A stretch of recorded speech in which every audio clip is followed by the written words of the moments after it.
Bom, a nossa exposição no dia de hoje está lá no livro de Efésios, capítulo 1, versículos de 3 a 14, e eu gostaria de convidá-los neste exato momento para que possam abrir as suas Bíblias e acompanhar a leitura dessa porção da Palavra de Deus que encontramos ali no livro ou na carta de Efésios, capítulo 1, versículos que vão de 3 a 14. Vocês abrem as Bíblias e eu vou tomar um.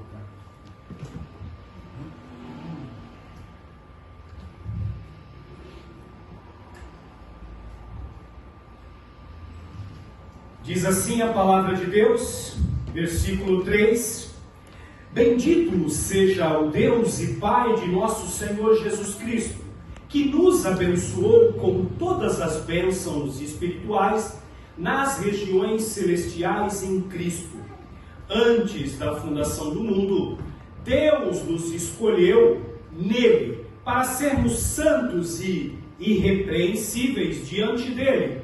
Em amor nos predestinou para ele, para sermos adotados como seus filhos, por meio de Jesus Cristo, segundo o propósito da sua vontade, para louvor da glória de sua graça, que ele nos concedeu gratuitamente no amado.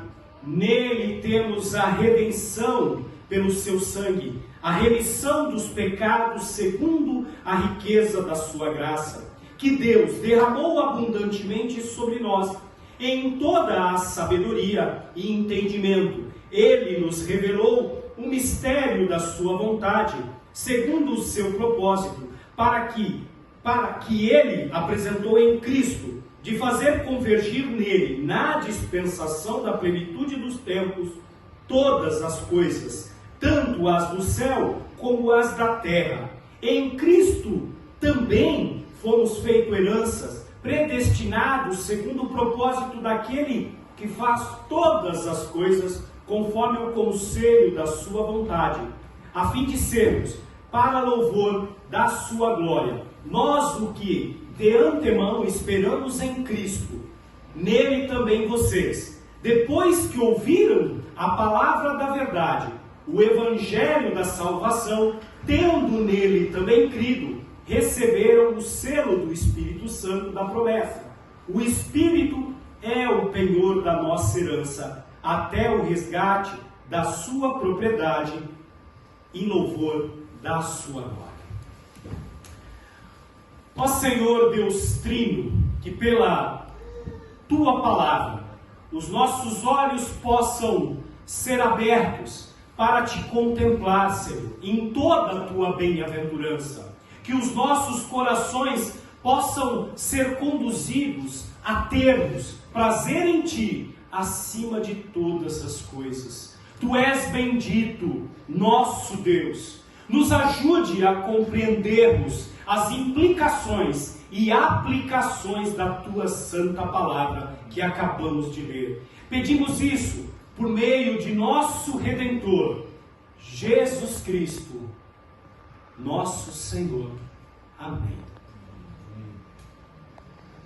Meus irmãos, no último domingo nós demos início a esta série de exposições na carta de Efésios. E lá vimos um pouco do contexto da carta. Mateus nos trouxe ali quem a escreveu, quais os seus destinatários e um pouco do porquê ela foi escrita. Apóstolo Paulo, que estava em Roma quando escreveu esta carta, tinha como propósito abençoar a igreja de Éfeso e as igrejas das cidades circunvizinhas ali. De uma maneira geral e simplista, a gente poderia dizer que a carta aponta para a igreja de Cristo. E nela, ele apresenta ali as seguintes perguntas e respostas a essas perguntas. O que é a igreja de Cristo? Qual a sua origem? E, de certa maneira, quais são os deveres e privilégios daqueles que foram chamados a participarem da sua igreja. Hoje teremos um grande desafio. O texto que acabamos de ler tem em seu conteúdo doutrinas importantíssimas para a nossa vida como cristão, para a igreja, para essa igreja, Igreja Batista no Centro, que acabamos de plantar. Este é um daqueles textos que parecem, vou usar aqui licença para uma linguagem de informática, estar zipado, compactado de tal maneira que cada versículo, cada frase, a gente poderia extrair ali tantas riquezas e tantas informações. Precisaríamos de muito mais tempo, meus irmãos. E você que nos ouve aí pela internet ou neste vídeo, dedicação exatamente para extrairmos as riquezas desse texto. Temos diante de nós um texto reorientador, que muda o meu e o seu, o nosso entendimento, meus irmãos, que nos reconduz à nossa verdadeira identidade, e talvez para você que escuta essa mensagem pela primeira vez, te orienta a exatamente entender a maneira pela qual Paulo nos apresenta esse trecho assim. Esse trecho foi projetado para nos lembrar quem é o mais importante em nossas vidas. O Deus triuno. E isso, meus irmãos, é algo que precisamos ser lembrados constantemente, diariamente. E olha que aqui eu não estou falando com ateus, ou pessoas que professam uma outra fé que não seja cristã. Não, não. Estou aqui lembrando a você, meu irmão, minha irmã, nós que somos o povo de Deus, a igreja de Deus, precisamos ser lembrados em detalhes de que Deus é o mais importante da nossa vida. Porque nos esquecemos com facilidade. E é por isso que o primeiro princípio de quando nós estudamos teologia e aprendemos é: existe um Deus. E o segundo princípio que eu poderia extrair desse primeiro é: e você não é ele. Seus filhos não são ele. Sua esposa não é ele. Seu marido não é ele. Seu trabalho não é ele. Seu ministério não é ele. Bom, voltando ao texto, a proposta de hoje é olharmos num primeiro momento para o texto de uma maneira geral e extrairmos dele ali algumas coisas importantíssimas. A maneira como Paulo escreveu no grego original estes 12 versículos que acabamos de ler, ele foi feito em uma única sentença gramatical completa. Enquanto Paulo vai ditando, as palavras vão fluindo de sua boca, de tal maneira que parece uma torrente de águas contínuas. Ele não faz pausa, meus irmãos, para tomar um fôlego, o que normalmente nós fazemos quando pontuamos com ponto final, frases. Paulo não, vai ali e parece que ele começou a falar, um pensamento levou ao outro, uma riqueza levando a outra, e ele só vai parar para respirar exatamente no versículo 14. Mas não pensemos que Paulo fez isso de uma maneira qualquer. Muito pelo contrário. Se a gente observar um pouco mais próximo, a gente vai perceber que esse trecho tem uma divisão perfeita. Esse trecho apresenta 3 partes fundamentais, que de maneira magistral nos revelará a Trindade. Os teólogos e estudiosos vão chamar esse trecho como a economia da Trindade. Sim, apesar de Paulo não mencionar o termo e não citar aqui a palavra Trindade, ele o demonstra na prática. Ele apresenta claramente a única obra da salvação pelas 3 pessoas na Trindade divina. Observando então o texto, ali nos versículos 3 a 6, Deus Pai, Paulo apresenta, planejou a redenção, tendo abençoado, escolhido e predestinado seu povo para a vida eterna em Cristo Jesus. Os versículos 7 a 12 apresentam então Deus Filho, Cristo Jesus, que realizou a obra necessária para assegurar esta salvação, que nosso Pai planejou e prometeu. Cristo Jesus, o Deus homem, que é a união perfeita da segunda pessoa da Trindade com nossa humanidade, derramou seu sangue para nos trazer perdão, meus irmãos, e, devido à sua obediência, é exaltado Rei de todos. Então, nos versículos 13 e 14, Paulo ali então vai apresentar Deus Espírito Santo, que sela a obra de Deus Filho, Cristo Jesus, para nós, aplicando então os benefícios da salvação e marcando-nos como possessão especial de nosso Criador. Eu não sei quantos perceberam durante o culto, mas as nossas orações, desde a abertura, vêm revelando exatamente o papel de cada uma dessas pessoas. O Pai elegendo, o Filho redimindo e o Deus Espírito Santo selando. Que obra maravilhosa, meus irmãos! Que obra perfeita! Que graciosa obra do Deus Trino! Cada pessoa da Trindade trabalha distintamente para trazer exatamente a salvação, mas a harmonia permeia entre o processo. Todas as pessoas da Trindade trabalham juntas para alcançar o mesmo fim e nunca se opõem ao propósito, contrários umas às outras. Deus, portanto, é irredutivelmente 3 em pessoa: Pai, Filho e Espírito, e um em essência.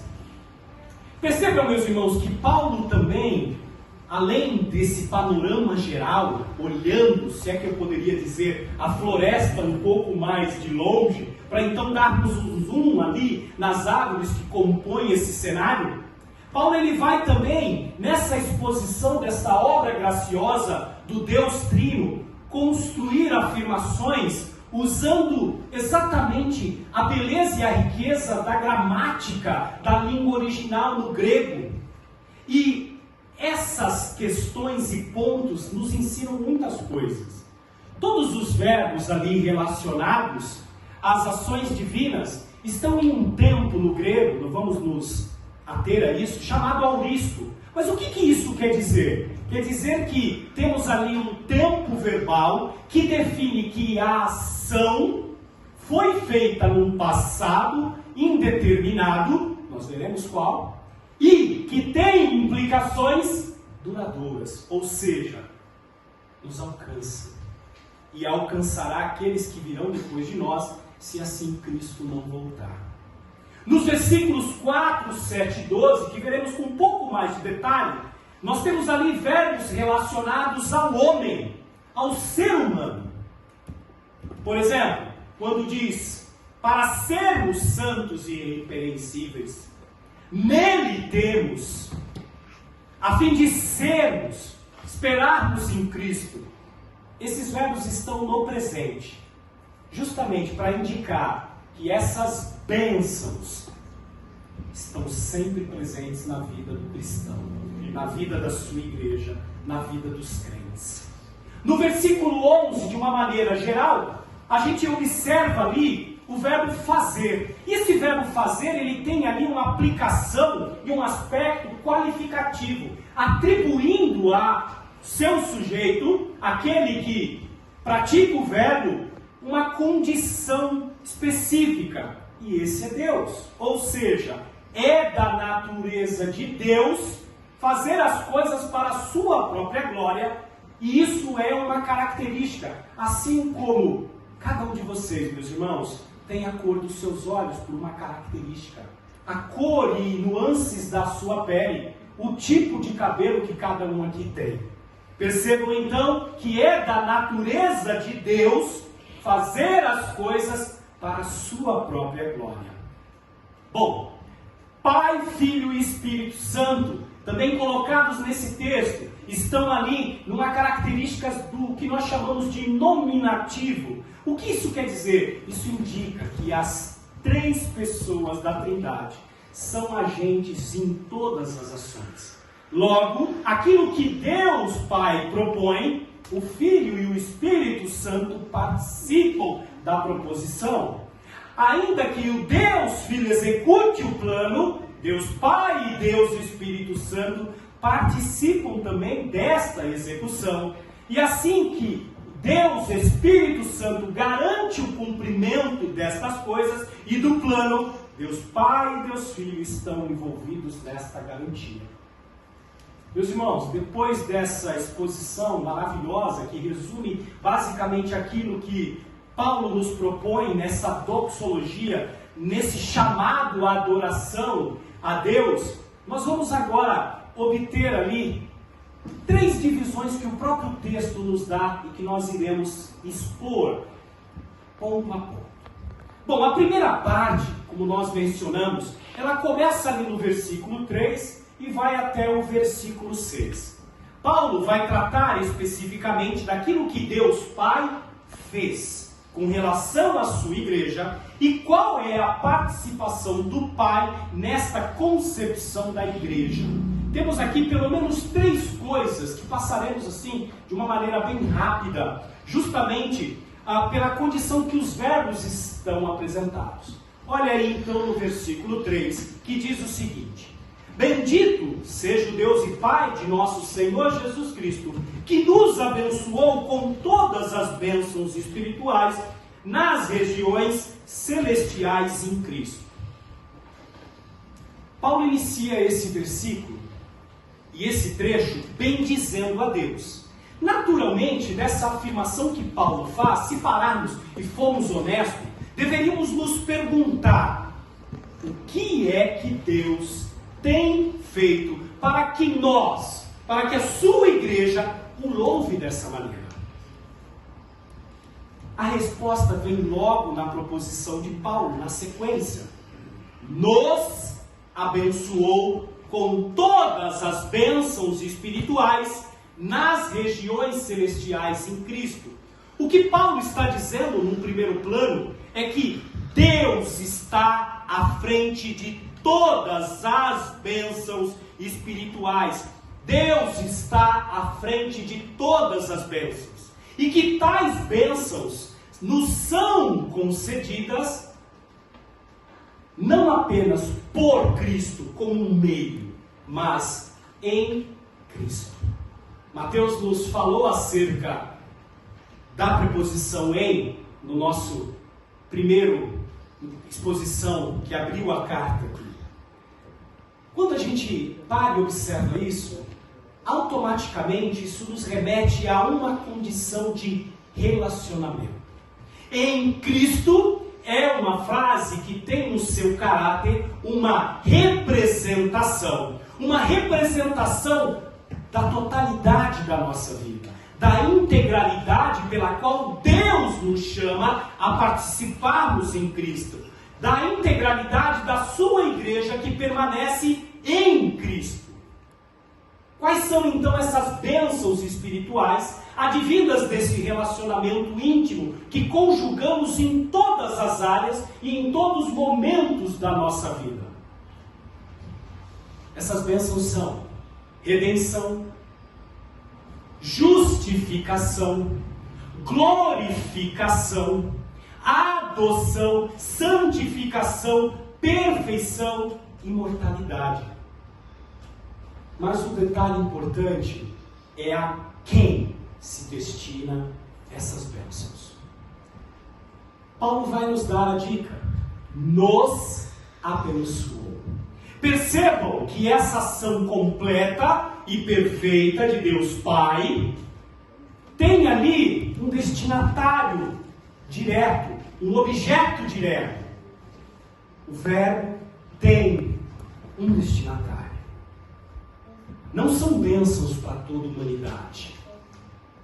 Bênçãos que normalmente nós confundimos com a graça comum de Deus. Por exemplo, o sol nasce para todos. Seja ímpio, seja um homem não temente, seja um crente, seja um cristão ou não. Paulo aqui está mostrando que a bênção é destinada a um grupo. Paulo e seus leitores, que ele demonstra quando ele diz, nos abençoou. E a continuação do versículo 4 nos aponta quando Deus fez essas bênçãos e essas coisas, nos proporcionando ali esse plano antes da fundação do mundo. Ainda no versículo 3, poderemos extrair ali essa expressão, nas regiões celestiais. Se pudéssemos e se fôssemos honestos aqui com este termo, conversando aqui com os meus irmãos, pregadores da igreja, nós teríamos aqui uma pregação só para falarmos disso. Mas o que Paulo está mencionando aqui é que existe uma dimensão espiritual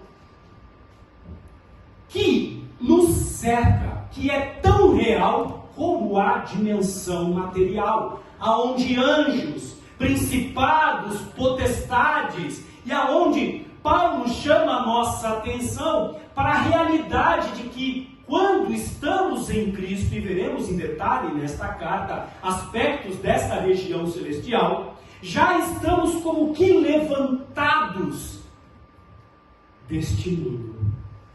E muitos fatores que normalmente controlariam a vida, as atitudes daqueles que acham que só existe esse mundo material, para nós tomam uma nova realidade. A realidade da exaltação de Cristo, que está assentado à direita de Deus Pai. Percebe aqui o tema dessa nossa série? Tudo se faz novo. Essa nova dimensão, então, é descortinada dos nossos olhos. No versículo 4, Paulo vai iniciar dizendo, antes da fundação do mundo, Deus nos escolheu nele para sermos santos e irrepreensíveis diante dele, em amor. Chamo aqui a atenção para o verbo escolheu. Sim, meus irmãos, escolher, eleição. Deus nos elegeu, e por isso devemos agradecer a Deus, porque Ele nos escolheu. Ele não escolheu o mundo de uma maneira como alguns acham por aí, mas muito pelo contrário. Mais uma vez, o verbo conjugado tem um destinatário, tem um objeto direto, tem a quem se destina: Paulo e seus leitores. E essa escolha está em Cristo. A base não é o seu, o meu, os nossos méritos, ou os méritos de qualquer que seja daqueles nossos irmãos que ao longo da história têm praticado. Muito pelo contrário, porque a escolha foi feita antes que pudéssemos fazer qualquer coisa, na fundação do mundo. Antes da fundação do mundo. Percebam, meus irmãos, que a base aqui não está em nada nosso. Não foi uma escolha, alguns dizem, da presciência de Deus, porque Ele viu alguma coisa projetada ali no túnel do tempo que faríamos. Não! Ele também nos escolheu para sermos santos, separados do mundo, do pecado e da condenação. Percebam que a ordem aqui é feita por Ele, unicamente por Ele. Essa escolha foi feita a partir de uma humanidade caída em Adão, e que em Cristo Ele nos elege e ali separa os seus. Por isso, meus irmãos, Paulo vai nos lembrar: bendito seja o Deus e Pai de nosso Senhor Jesus Cristo. O fundamento e a primeira causa, tanto de nosso chamado, como de todos os benefícios, meus irmãos, que recebemos de Deus, são sua eleição eterna. Ele nos escolheu antes de qualquer coisa. Ele nos escolheu antes da fundação do mundo.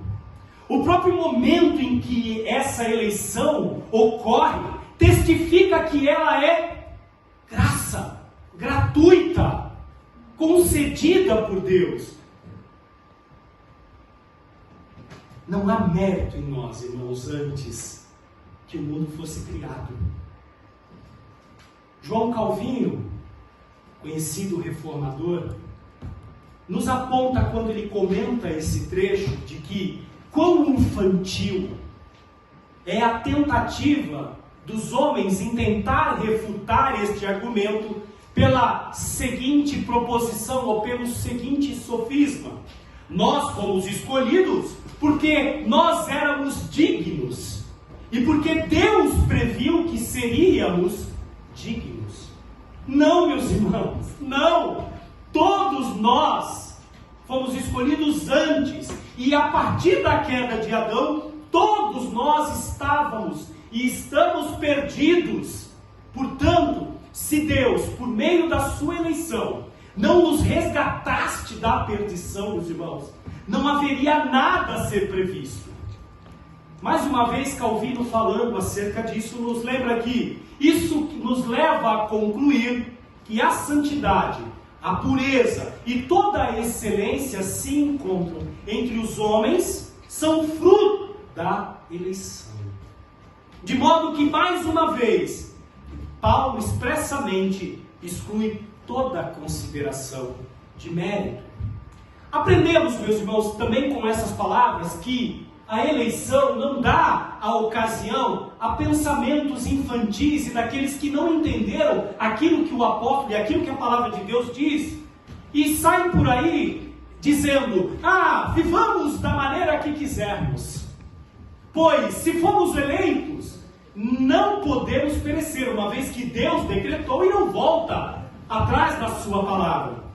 Meus irmãos, Paulo aqui nos aponta de maneira clara que as pessoas não têm o direito de separar a santidade de vida da graça da eleição, pois Romanos 8 vai nos dizer que aos que predestinou, a esses também chamou, e aos que chamou, a esses também justificou. A glória de Deus é a finalidade mais elevada ao que a nossa santificação está subordinada, meus irmãos. Versículo 5 continua, Paulo dizendo: nos predestinou para Ele, para sermos adotados como seus filhos, por meio de Jesus Cristo, segundo o propósito da sua vontade. Nos predestinou. O que significa isso? Dar um destino. Definir de antemão uma coisa. Bom, então predestinação, meus irmãos, e você que nos ouve, é exatamente o destino que Deus dá a seus escolhidos. Aqui também a gente vai encontrar nessa expressão e nesse verso elementos importantíssimos para que a gente compreenda essa doutrina. Normalmente, o ponto de discórdia, quando falamos de eleição e predestinação, segundo aqueles que têm uma formulação diferente da nossa, geralmente baseado ali naquilo que em teologia chamamos de arminianismo, não é a negação da doutrina, porque eles estariam negando a própria palavra. Nós lemos aqui em Efésios, são palavras bíblicas, são palavras que estão no texto bíblico. Mas eles vão diferir exatamente a maneira como o mecanismo que Deus realiza ou escolhe e predestina.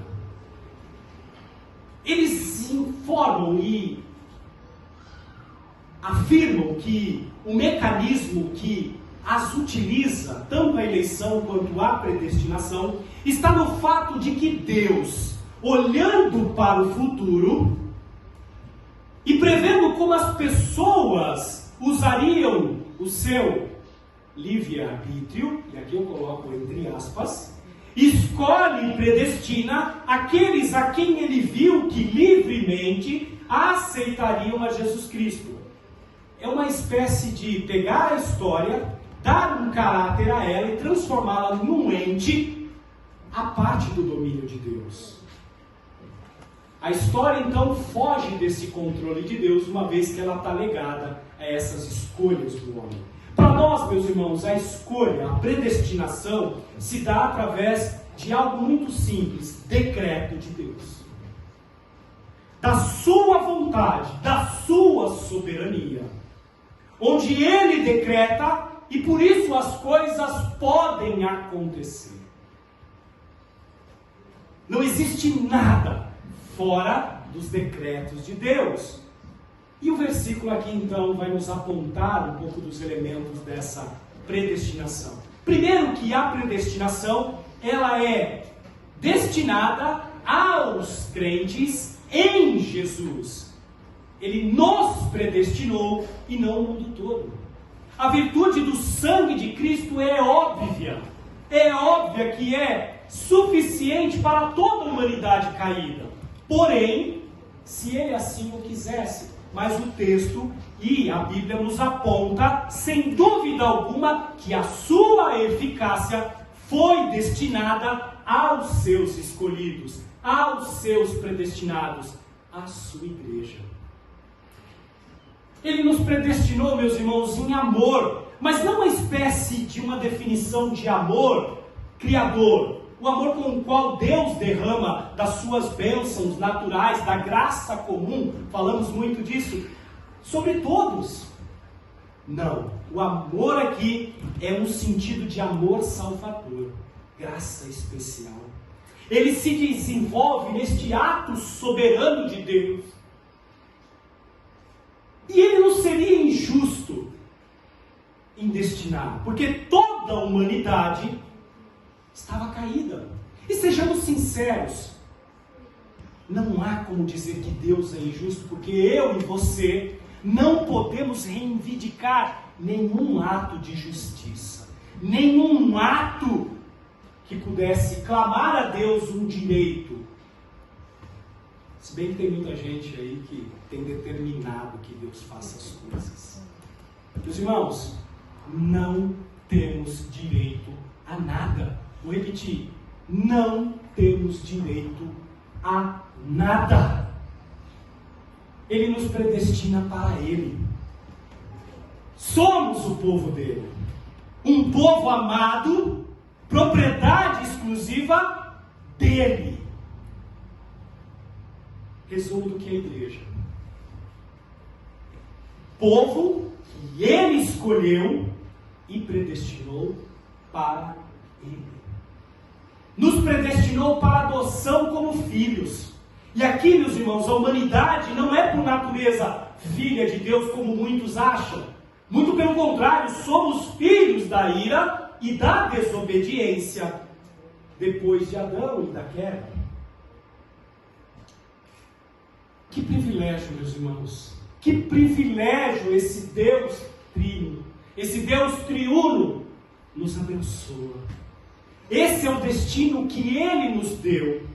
Nós nos tornamos filhos dele em Cristo Jesus. E por isso podemos nos achegar a Ele como filhos se achegam ao seu Pai, por um ato da sua adoção. A eleição tem, meus irmãos, como objetivo a adoção. Predestinou segundo o bom prazer, o beneplácito da sua vontade, a sua boa vontade, porque lhe agradou fazer isso. Resumindo, por mais que a gente busque resposta, é claro, por que Deus fez isso conosco? Por que Deus nos escolheu e nos predestinou? Porque Ele quis. E isso nos basta. Mais uma vez, Ele é o sumo bom, o sumo bem, o bem maior. E por isso, Ele é perfeito. E sendo perfeito e Senhor de todas as coisas, Ele quis. Portanto, meus irmãos, a nos adotar, Deus não considera o que nós somos. Louvado seja Deus por isso. E não se reconcilia comigo, com você, conosco, por meio de qualquer mérito que possamos fazer, por mais que muitos erroneamente andam ensinando isso. Seu único motivo é o eterno beneplácito pelo qual Ele nos predestinou por sua própria vontade. Meus irmãos, e Ele fez tudo isso para louvor da sua glória. Que gloriosa graça essa que nos alcança! Que graciosa obra do Deus Trino! E essa nos é a razão única. Partindo para a segunda parte que Paulo ali desenvolve nesse trecho, começamos ali do versículo 6 e vamos até o versículo 12, onde Paulo então vai falar sobre a obra de Deus Filho e como ele executa o plano de Deus Pai. Nessa parte, meus irmãos, Paulo nos versos 6 vai nos introduzir a razão pela qual Deus nos concedeu todas essas bênçãos e que será louvada eternamente, ela que nos foi dada gratuitamente em Cristo Jesus. A causa material tanto da eleição quanto da predestinação eterna, quanto do amor agora é revelada, e ela é Cristo Jesus. Paulo vai usar um qualificativo aqui, o amado. Este nome nos é dado exatamente para nos lembrar, porque Ele, e por Ele, o amor de Deus é comunicado a todos nós. Assim, meus irmãos, Ele é o bem-amado, de modo que eu e você, e todos nós, a sua igreja, pode ser reconciliada por meio único e exclusivo dele, Cristo Jesus. Observe aqui no verso 6 a ênfase que Paulo nos dá. Parece que Paulo está ali redundante quando ele menciona graça, concedeu e gratuitamente. Mas Paulo aqui quer frisar exatamente que o motivo pelo qual essas coisas nos alcançam é que não há mérito nenhum em nós. Não há nada que você ou eu, que a igreja possa fazer para reivindicar essas coisas. É graça. Versículos 7 e 8. Paulo então ali vai nos aproximar dizendo que nele temos a redenção. Para um pouquinho. Redenção. O que significa? Redimir, meus irmãos, nada mais é do que livrar alguém mediante um pagamento. Mesmo sendo eleitos e predestinados antes da fundação do mundo, lembremos que na humanidade nós temos uma história, e a partir de Adão acontece a queda. E essa humanidade então é caída. O salmista nos lembra que em pecado me gerou minha mulher. Carregamos isso na nossa natureza. Uso muito essa força de expressão com Ana para falarmos da nossa pequena filha, Lívia, que 3 anos ali já mostra essas características e o como ela é ensimesmada. A humanidade corrompida, condenada, pecadores, culpados e condenados. Por isso a nossa culpa só nos levaria à escravidão. E essa escravidão precisaria ser removida. E é aqui que exatamente entra a execução do plano de Deus. Deus Filho, nessa dança, nesse relacionamento da Trindade, vai então executar o plano de Deus Pai. E de que maneira? Foi feito pelo sangue do amado. Hoje nós estamos diante da ceia, momento em que nos lembraremos e Deus, mediante a sua graça, comunicará essa graça a nós, quando levantarmos os elementos, o sangue derramado, o sangue do amado naquela cruz, entregue voluntariamente, foi derramado para que pudéssemos vivenciar essa redenção. É aqui, meus irmãos, que a redenção então tem seu ápice. É aqui que a redenção então vai exatamente mostrar e revelar o plano, o mistério daquilo que Deus nos conta na sua palavra. Deus Filho sai das regiões celestiais, se tornando um homem como nós, menos no pecado. E como nosso representante, ele leva ali para a cruz a culpa do seu povo, a culpa daqueles a qual ele representa, morrendo no lugar da sua igreja. E assim, nesse ato de entrega, ele então põe o plano da eleição e da predestinação. Percebam o uso de nós. Paulo vai usar constantemente. Ele se entrega pelos seus. A virtude, mais uma vez, do sangue do amado, de Cristo Jesus, é óbvia que é suficientemente para toda a humanidade caída. Porém, se ele assim o quisesse, sem dúvida alguma, a palavra de Deus nos diz que a sua eficácia é destinada aos seus escolhidos, à sua igreja, aos seus predestinados. Seu sangue não foi em vão. Não caiu uma gota sequer ali em vão. E a redenção então nos aponta e consiste exatamente em outra expressão usada por Paulo, remissão dos pecados, que nada mais é do que a remoção, Léo, da culpa. Ela foi paga. Deus perdoou a culpa dos seus, dos meus, a culpa dos nossos pecados. Aqui, meus irmãos, o pecado foi resolvido. E tudo isso foi feito exatamente por uma condição: graça. Graça especial derramada sobre nós. Versos 9 e 10. Paulo então vai dizer que foi então desvendado, foi iluminado, foi dado o conhecimento do mistério da vontade do Pai. Em Cristo, meus irmãos, Deus Pai não só nos concedeu a redenção e a remissão dos nossos pecados, segundo a riqueza da sua graça, mas também revelou o mistério da sua vontade. Não há coisa oculta no cristianismo. Nós não somos como essas religiões de mistérios que ficam prometendo a cada passo, a cada nível, um conhecimento. Não. Aqui Paulo nos diz que foi revelado em Cristo o mistério. E qual é o mistério? Qual é o desvendamento daquilo que é revelado? O mistério, meus irmãos, é a nossa inclusão.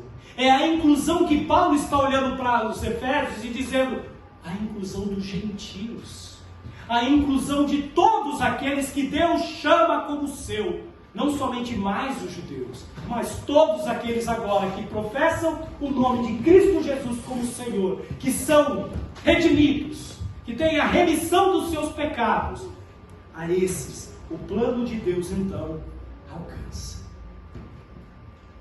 Essa harmonização do universo que Paulo vai nos trazer aqui com Cristo Jesus, que é o Emanuel, ela poderia ser vista como equivalente àquilo que em Abacuque, capítulo 2, versículos 14, vai nos dizer exatamente: a terra se encherá do conhecimento e da glória de Yahvé, assim como as águas cobrem o mar. Não há acaso, meus irmãos. Nós não estamos soltos à nossa própria sorte, a história, o materialismo deste mundo, não. Tudo está orquestrado. Tudo está seguindo conforme o mistério da vontade do Pai.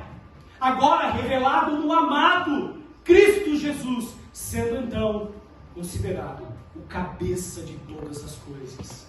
E nele fomos feitos heranças. Versículos 11 e 12 vai nos mostrar que, nessa declaração, entendemos que em Cristo, eu e você, a igreja, todos os nossos irmãos do passado e aqueles que hão de vir, serão considerados herança de Deus. Exatamente, meus irmãos, nós somos aquilo. E aqui a beleza da obra de Deus. Nós somos aquilo que Deus almejou obter no final. O produto final deste plano, esse povo redimido, cujos pecados foram pagos, no sangue derramado na cruz pelo amado. Nós somos ali a herança de Deus, meus irmãos, em Cristo, para o louvor da sua glória. A última parte, caminhando aqui para aquilo que Paulo vai nos apresentar através do versículo 13 e 14. E isso tudo se deu através da selagem, de um selo que Deus Espírito Santo nos agracia, como penhor. Lembremos exatamente no livro de Atos, que já trabalhamos aqui com vocês, que todos aqueles que foram sendo acrescentados à igreja, recebiam naquele momento o selo do Espírito Santo, deixando de fora aquele ato exclusivo, quando nós temos o derramar ali sendo feito em Atos 2, mas este selo vai acompanhar aqueles que são acrescentados à igreja, e esse selo nada mais é do que o próprio Espírito Santo. Espírito Santo que vem então selar a proposição desta obra maravilhosa do Deus Trino. Seu povo então não é só constituído mais pelos descendentes de Abraão, como muitos imaginavam, mas de pessoas de todas as nações. Olha nós aqui neste domingo, nesse primeiro final de semana de maio, quantos anos depois, milhares de anos depois, sendo alcançado. Porque Deus nos escolheu e nos predestinou em Cristo Jesus. E o Espírito Santo aqui, ele tem um qualificativo que Paulo vai nos remeter ao Velho Testamento, o Espírito Santo da promessa. Lembremos da promessa feita em Joel 2:28. Somos selados. Isso quer dizer, recebemos o Espírito Santo da parte de Deus como uma marca de autoridade, como aquele que garante, através do seu selo, dando segurança, que todo o propósito e obra e plano seria realizado, meus irmãos. Identidade a quem pertencemos. Observe que o selo do Espírito Santo aqui é garantido ao mesmo tempo em que você ouve a palavra da verdade, o Evangelho da salvação, mediante a pregação. Observe que os verbos aqui, ouvir, crer e ser selado, apontam exatamente para um evento que já aconteceu. Portanto, Paulo está dizendo que eles, os efésios, os irmãos que estão ouvindo essa carta, têm o Espírito Santo.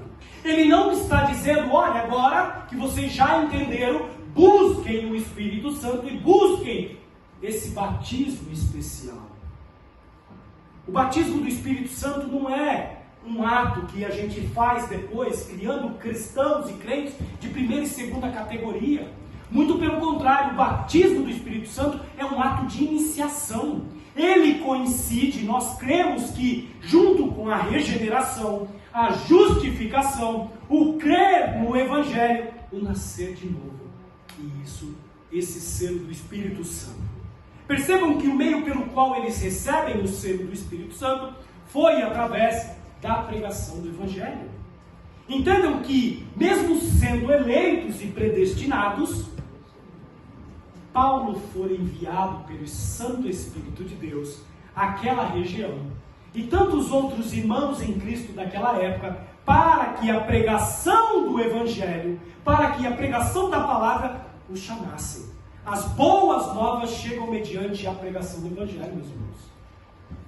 E por último, a característica do Espírito Santo como garantia deste penhor que Deus irá cumprir. Existe, meus irmãos, uma herança essa que Deus determinou aos seus, sermos o seu povo, sermos os seus filhos, sermos santos e irrepreensíveis, redimidos do pecado, da culpa, do medo, da morte e do diabo, viverem um novo céu e uma nova terra, para o louvor e para a glória de Deus. Essa nossa herança, e Ele o faz mediante a garantia que o Espírito Santo sela a cada um dos seus. Penhor, meus irmãos, é a garantia de que eu e você seremos resgatados e que nós resgataremos estas coisas. Irmãos, o que Paulo está dizendo aqui é que Deus Espírito Santo foi nos dado como garantia de que o Deus Trino cumprirá a sua promessa. E de que maneira o Espírito Santo assim o faz? Na oração do Marcos, ele colocou bem claro. Ele nos ilumina. Ele nos convence. Ele nos consola nos momentos que precisamos. Ele nos guia. Ele nos instrui acerca da palavra, nos lembrando acerca da palavra que conhecemos. E Ele sustenta os seus escolhidos. E esse trabalho nos será garantido até o momento em que Cristo virá buscar a sua igreja na segunda vinda. Até o resgate de que Deus fará da sua propriedade. Aquilo, meus irmãos, que Cristo começou na cruz, Ele terminará na parousia. E o Espírito Santo nos foi enviado para esta garantia. Percebem aqui, meus irmãos, que o fim já nos foi garantido. Por isso o meio importa. Não dá para conjugar a vida cristã de qualquer maneira. Fomos escolhidos, predestinados, na redenção e na remissão do sangue vertido, e garantido pelo selo do Espírito Santo. E por isso, esse texto nos ensina algumas coisas. Termino aqui, fazendo aqui uma rápida exposição com a aplicação destas verdades. E proponho então que você pense exatamente na proposição dessas perguntas. O que nós devemos fazer à luz destas verdades? Quem nós devemos ser à luz destas verdades? Quais causas nós devemos, a partir de agora, desse entendimento, devotar, buscar e verter ali a nossa energia à luz destas verdades? Quais são os alvos que eu e você, que nós, Igreja Batista no Centro, que você que nos ouve, deve ter na vida? E como podemos distinguir a verdade das mentiras e dos erros aí falados? Quais as ferramentas que nesse trecho irão me ajudar?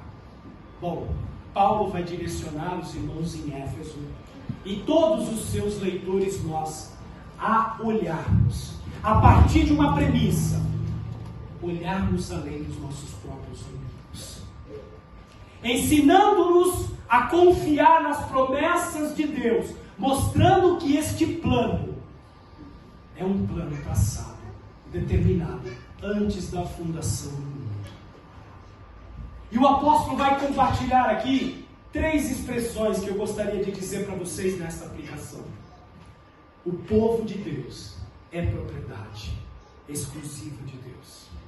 Somos o povo de Deus por sua vontade única. Ouvimos a palavra da verdade, depois cremos em Cristo e somos então selados pelo Espírito da promessa. Isso tudo, meus irmãos, já faz um contraponto àquela velha história de que torna desnecessário a evangelização e fé. Pelo contrário, é somente por causa da graciosa obra do Deus Trino para salvar que há evangelização. Prestem bem, Igreja Batista, prestem atenção, Igreja Batista no Centro. Essa é uma palavra para nós. Que há evangelização, tem qualquer esperança de sucesso. E a fé se torna possível. A pregação do Evangelho é o meio que Deus estabeleceu para livrar da cegueira, da escravidão, aqueles ao qual Ele escolheu em Cristo, antes da fundação do mundo. E como povo de Deus, entendendo essas verdades, lembraremos que nós existimos para a glória de Deus. A glória de Deus é a revelação de Deus, meus irmãos. É a glória da sua graça, é a sua autorrevelação como um Deus gracioso. Vivemos para o louvor da sua glória. Como marido, lido comando para o louvor da glória de Deus. Como alguém que trabalha para a honra e glória de Deus.